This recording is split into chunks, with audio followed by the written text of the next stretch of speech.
हिंदी और गणित में काफी तेज है, बाकी सब्जेक्ट्स में भी ठीक ही है। तो इसे अपने क्लास में दाखिल कर लीजिए। थर्ड बी है ना आपका? जी हाँ। जी लीजिए। टुन्नी। टुन्नी, टुन्नी बेटे, तुमने क्या पढ़ा है? कुछ नहीं। मैं तुमसे नहीं पूछता हूँ बेटे। यहाँ आओ बेटे, यहाँ आओ। टुन्नी बेटे, तुमने क्या पढ़ा है? कुछ नहीं। कुछ नहीं? गिनती आती है? हाँ। हाँ जी कहते हैं बेटा। हाँ जी। अच्छा ये बताओ, तुम सब कितने बहन भाई हो? 4। 4? 4 कैसे? मैं और मन्नू और भैया और बापू। बड़ी समझदार लड़की है। मंजू बहन, इसे अपनी क्लास में ले जाइए।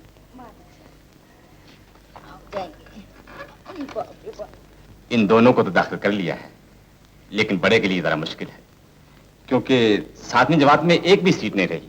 हेडमास्टर साहब, मुझे इसकी पढ़ाई की सबसे ज्यादा फिक्र है। आप एक सीट बढ़ा दीजिए ना। श्रीमान जी, मैं मजबूर हूँ। सीट बढ़ाने का काम तो स्कूल की मैनेजिंग कमेटी के हाथ में है। कुछ भी कीजिए, इसे दाखिल कर लीजिए, इसका साल न जाया होने दीजिए। गांव के स्कूल में ये हमेशा अव्वल रहता रहा है, और मैं आपको विश्वास दिलाता हूँ, ये आपके स्कूल की शान को भी बढ़ाएगा। हेडमास्टर साहब, मैं मामूली आदमी हूँ, मेरी इसमें बहुत उम्मीदें हैं। बड़ा होनहार है, इसलिए नहीं कि ये मेरा बेटा है, मैं सच कहता हूँ, ऐसा रत्न आपको कभी नहीं मिला होगा। इसका जन्म 2 अक्टूबर को हुआ था, हमारे बापूजी के जन्मदिन। अच्छा? मुझे विश्वास है इसका भविष्य जरूर उज्जवल होगा। क्या नाम है बेटे तुम्हारा? देवेश। हम इसे देवू कहते हैं। देवू जी। देवू, क्या तुम इस साल भी फर्स्ट आओगे? क्यों नहीं? तुम्हें अपने पर इतना विश्वास है? जी हाँ। शाबाश। श्रीमान जी, मैं कमेटी से जरूर इसकी सिफारिश करूंगा। मेरा ख्याल है कि दाखिल हो जाएगा। कुछ भी कीजिए, इसे जरूर दाखिल कर लीजिए। नमस्कार। नमस्कार। चलो पढ़ो, बोलो आ आ ई ई। मुझे पढ़ना नहीं आता। तुम पढ़ो तो सही, आ जाएगा। हाँ चलो पढ़ो, बोलो आ आ। मुझे तस्वीर देखना है। तस्वीर बाद में देखना, पहले पढ़ लो। चलो पढ़ो, बोलो। मुझे खिलौना दो। ये लो खिलौना। अब पढ़ोगे ना? हाँ चलो पढ़ो, बोलो। मुझे बिस्किट दो। अब बिस्किट को भी चाहिए, ये लो। अब पढ़ोगी ना? हाँ चलो पढ़ो, बोलो आ आ। मेरा सर दुखता है। अब तेरा सर भी दुखने लगा? हाँ, पर मेरा सर भी दुखता है और नींद भी आती है। कैसी लड़की है तू, सब कुछ करती है लेकिन पढ़ती नहीं। चलो बिस्कुट खा लो, बड़ी अच्छी लड़की। कल पढ़ेगी ना? ये नक्शा किस देश का है? अच्छा, इसकी सीमाएं क्या क्या है जानते हो? बताओ, तुम बताओ। हिंदुस्तान के उत्तर में हिमालय पर्वत, दक्षिण में हिंद महासागर, पूर्व में ब्रह्मा और बंगाल की खाड़ी, पश्चिम में अरब सागर और पाकिस्तान है। सिरा। अच्छा, आज हम पहले उत्तरी सीमा के बारे में पढ़ेंगे। उत्तर में क्या है? हिमालय। अच्छा, इस हिमालय पर्वत से हमारे देश को क्या क्या लाभ होता है, बताओ। हिमालय बाहरी आक्रमण से हमारे देश की रक्षा करता है। और श्रीराम, तुम बता सकते हो? तुम नोबडी इन द क्लास, बताओ। हिमालय से नदियाँ निकलती है जो हमारे जमीन को उपजाऊ बनाती है। हिमालय मौसमी हवाओं को भी रोकता है, जिससे हमारे देश में पानी बरसता है। शाबाश शाबाश। 44, 45, 46, 47। अच्छा, जो लड़के नए आए हैं आज क्लास में, खड़े तो हो जाओ। क्या नाम है तुम्हारा? इंद्र मोतीराम। तुम्हारे पिताजी क्या करते हैं? हाई में वकील है। अच्छा बैठो। तुम्हारा क्या नाम है? गणेश नामदेव जोशी। नामदेव जोशी? डॉक्टर नामदेव जोशी? ओह, तो बहुत अच्छे हैं, बहुत अच्छे आदमी हैं। हाँ बेटे, तुम्हारा नाम क्या है? मोहन माधवलाल शर्मा। पिताजी क्या करते हैं तुम्हारे? गंगा प्लेट में कंपोजिटर है। मैं जानता हूँ तुम लोग किस लिए हंसते हो। मेरा बाप कंपोजिटर है इसीलिए ना। अगर मेरा बाप कंपोजिटर ना होता तो तुम्हारे बाप क्या पढ़ के वकील डॉक्टर बनते। बैठो बैठो बैठो। अच्छा, अपनी अपनी किताब निकालो, चलो। पाठ 2, आगरा। हिंदुस्तान के ऐतिहासिक नगरों में से आगरा भी एक प्रधान नगर है। ये जमुना नदी के दाहिने किनारे पर बसा हुआ है। इस शहर की तरक्की मुसलमान बादशाहों के जमाने में खूब हुई। सबसे पहले अकबर बादशाह ने इसे अपनी राजधानी बनाया। आगरे में अकबर ने रहने के लिए सुंदर सुंदर महल बनवाए। अकबर बादशाह अधिकतर आगरे में ही रहा करते थे। अकबर बादशाह के बाद उनके पोते शाहजहां ने किसी आगरा शहर से करीब 2 मील की दूरी पर जमुना नदी के किनारे अपनी बीबी मुमताज बेगम की यादगार में एक बड़ी ही खूबसूरत इमारत बनवाई। इसे ताजमहल के नाम से पुकारते हैं। ये इमारत बिल्कुल सफेद संगमरमर की बनी हुई है। ये पत्थर बहुत ही चिकना और चमकीला होता है। ताजमहल की एक विशेषता ये है कि उसे देखने से ऐसा मालूम होता है। खामोश! ये क्या उधम है? सर ये बेकार में मारता है। बेकार में? तूने मुझे पैसा नहीं चुराई। मैंने कुछ नहीं किया। मैंने अपनी आंखों से देखा है। सर झूठ बोलता है। झूठ! मोहन! ए मोहन! इधर आओ! इधर आओ!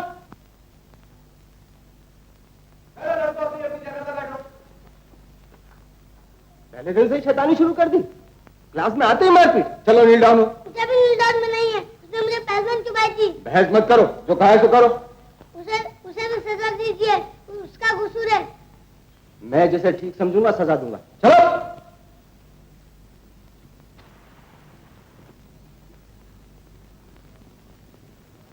वाह, क्या इंसाफ है आपका भी।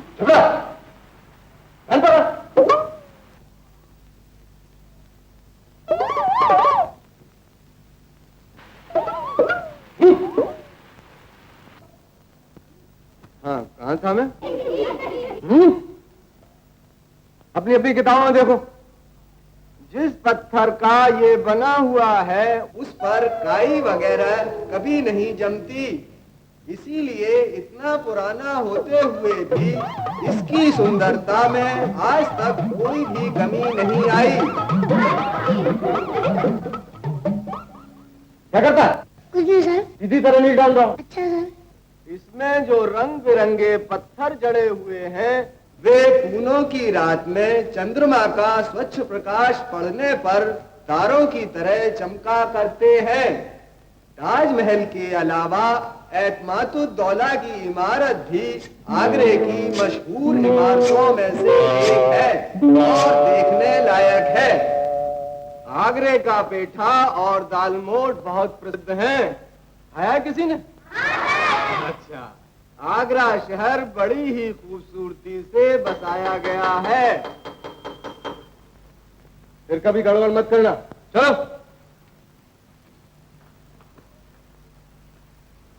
अच्छा लड़कों, ये सबक घर से अच्छी तरह से याद करके आना। हाँ दोस्तों, चुपचाप नहीं बैठ सकते?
मारता है कौन? मोहन कहाँ है? नीचे सर, नीचे। नीचे? कहाँ से?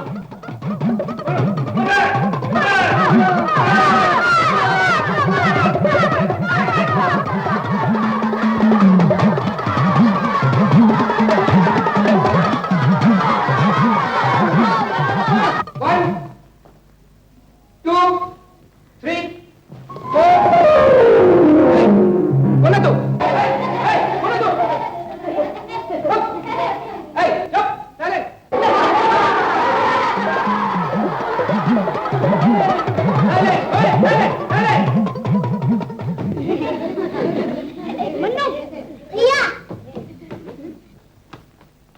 तू यहाँ क्यों आया? मैं उस क्लास में नहीं पढ़ूंगा। क्यों? वहाँ के मास्टर भी खराब है और लड़के भी खराब है। मैं तुम्हारे पास बैठूंगा। तू मेरे साथ कैसे बैठ सकेगा? नहीं, मैं तुम्हारे पास बैठूंगा। क्या बात है? सही मेरे साथ बैठना चाहता है। ये तुम्हारा भाई है? हाँ सर।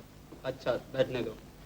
अच्छा तो सुनो, जब वास्को डी गामा हिंदुस्तान में आया उस समय हिंदुस्तानी आपस में एक दूसरे के प्रति ईर्ष्या रखते थे। बैठ जाओ, बैठ जाओ। वो है सर जी, वो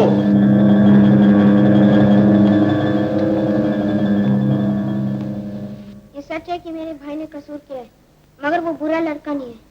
मैं जानता हूँ कि ये बहुत शरारती है और किसी की भी नहीं मानता, मगर सब बच्चे तो एक जैसे नहीं होते। कोई डराने धमकाने से मानता है, कोई मार खाकर मानता है, मगर मन्नू उनमें से नहीं है। ये तभी समझता है जब इसकी गलती इसे समझा दिया जाए। ये सब कुछ मान लेगा अगर इसे प्यार से समझा दिया जाए। ये प्यार का भूखा है, आप इसे प्यार कीजिए, समझाइए तो आपकी बात फौरन मान लेगा। प्यार से तो जंगली जानवर तक काबू हो जाते हैं। ये तो बच्चा है। सर, इसे स्कूल से मत निकालिए, इस बार माफ कर दीजिए। कहिए, आप लोगों की क्या राय है? सर, इस शैतान लड़के को कभी माफ नहीं करना चाहिए। ये स्कूल के सब बच्चों को बिगाड़ देगा सर। इसे निकाल देना ही बेहतर है। निकाल देना आपके लिए बेहतर है, लेकिन इस बच्चे की बेहतरी का ख्याल आप लोग क्यों नहीं करते? प्यार और मोहब्बत से इसे सुधारने की कोशिश क्यों नहीं करते? इतने दिनों मास्टरी करके भी आपको बच्चों को पहचानना नहीं आया। मेरा यह फैसला है कि मोहन यहीं पढ़ेगा। जाइए, अपनी अपनी क्लासेस में जाइए।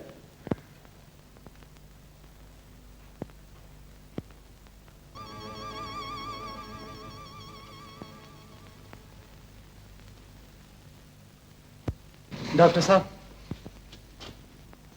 कुछ कहा नहीं जा सकता, बहुत गहरी चोटें आई। वैसे हम लोग पूरी कोशिश कर रहे हैं, आगे जो भगवान को मंजूर। हमें बापू से मिलने दो। हाँ। ये उनके बच्चे हैं डॉक्टर साहब। ओह, सिस्टर, इन्हें मिल लेने दो।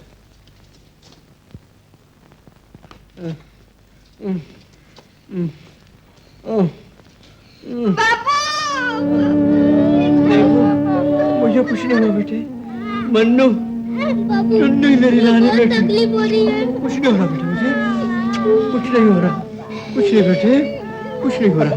बाबू, तुम घर चलो, ये अस्पताल अच्छा नहीं है। मैं घर आऊंगा बेटे, तुम घर चलो। मैं आऊंगा बेटे रोने। सिस्टर, सिस्टर, इन्हें बाहर ले जाओ। बेटा, मुझे कुछ नहीं हुआ, कुछ नहीं हुआ, कुछ नहीं हुआ। देवो, बाबू, रो रहे हो बेटा? रो नहीं, आंसू पोंछ डालो। आंसू तो इंसान की कमजोरी जाहिर करते हैं। मैं तुम्हें हंसता हुआ देखना चाहता हूँ। मैं तो तुम्हें इतना मजबूत देखना चाहता हूँ बेटा कि तुम्हारी हंसी से ही दुनिया की हर ताकत झुक जाए।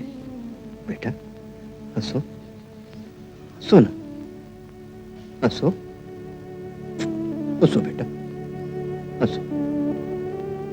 शाबाश, शाबाश बेटे, तुम मेरे सपूत। बेटा, जिस दिन तुम्हारा जन्म हुआ था वो एक महापुरुष का जन्मदिन था, 2 अक्टूबर। जानते हो ना, हमारे बापूजी का जन्मदिन। तुम्हारे साथ साथ मेरे मन में एक अंकुर फूटा था। मैंने सोचा था कि तुम भी बड़े होकर बापू की तरह बड़े बनोगे, तुम्हें भी तमाम मानवता का प्यार और सम्मान मिलेगा। और जैसे जैसे तुम बड़े होते गए, मेरा ये विश्वास बढ़ता गया। आज वही विश्वास मैं तुम्हें सौंपे जा रहा हूं। बेटा, तुम्हें विरासत में देने के लिए मेरे पास और तो कुछ नहीं, सिर्फ जिम्मेदारियां दिए जा रहा हूं। और मैं जानता हूं कि तुम इन जिम्मेदारियों को अच्छी तरह निभा सकोगे ना? हाँ बाबू। मगर बाधाएं बहुत होंगी बेटा, तुम्हारे रास्ते में बहुत ही रुकावटें हैं, और फिर न साया न सहारा, उस पे 2 छोटे छोटे बहन भाइयों का बोझ जो कदम कदम पे तुम्हारी राह रोकेंगे, तुम्हारी हर कोशिश में आड़े आएंगे। बेटा, अगर ये समझो कि टुन्नी और मन्नू की जिम्मेदारी तुम्हें गुमराह कर रही है या तुम्हें कमजोर बना रही है, तो सोच समझकर उन्हें किसी शरीफ आदमी के घर रख देना। दुनिया में अभी भी ऐसे अच्छे आदमियों की कमी नहीं जो उन्हें खुशी खुशी अपने घर रख सकेंगे। फिर बड़े होकर उन्हें वापस ले आना, और फिर जब तुम देश के तमाम भाई बहनों का बोझ उठाने में समर्थ हो जाओगे तो इनका बोझ तो तुम आसानी से उठा लोगे। बेटा, ये जो कुछ मैं कह रहा हूँ ये तुम कर सकोगे ना? हाँ बापू, मैं कर सकूंगा। और देखो बेटा, एक बात और याद रखो, जीवन में सबकी सहानुभूति लेना, सबका सहयोग लेना, मगर किसी की भीख नहीं लेना बेटा। आत्मसम्मान का हमेशा ख्याल रखना और याद रखना अपना आदर्श बापू का जीवन। बेटा, मुझे जो कुछ कहना था कह दिया। जाओ जाओ बेटा, जाओ जाओ जाओ, जाओ।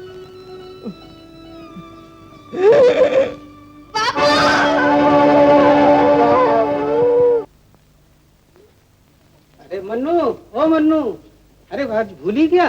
अरे अपने चॉकलेट बिस्कुट तो लेते जा। आप रोज रोज ये सब क्यों देते हैं? आपको पैसा लेने पड़ेगा। कोई बात नहीं बेटा, जब तुम बड़े हो जाना तो कमा के दूने पैसे दे देना। तो क्यों लेते हैं और मुझे क्यों देते हैं? कोई बात नहीं, ये मेरा गामा पहलवान है ठहरा। अच्छा जाओ जाओ जाओ, सबको मिल के खाना। दादा मेरी बहन को। ये तुम्हारी बहन है? मुझे बड़ी अच्छी लगती है, बड़ी प्यारी बच्ची है, तुम्हारी तरह शैतान नहीं। बेटी, मेरे साथ चलोगी? और तुम्हारे साथ नहीं जाएगी, दादू से। नहीं। बाप रे बाप, ये लड़का है या फौजी कप्तान?